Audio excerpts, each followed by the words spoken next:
মাথায় রাখতে হবে বছর, এই টিটা কিন্তু সবসময় বছরে থাকে, টিটা মাসে থাকলে বছরে কনভার্ট করে নিতে হবে।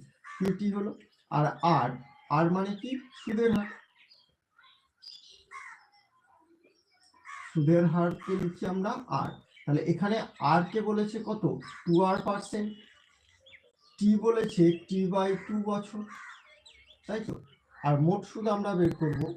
মোট সুদ আই মানে আমরা জানি PTR/100। তাহলে পি এর মান তো পি, টির মান t/2, আর এর মান 2r, আর এখানটায় 100 বসালাম। পি এর মান 2p বলা আছে, তাই তো? তাহলে পি সমান বলা আছে 2p টাকা।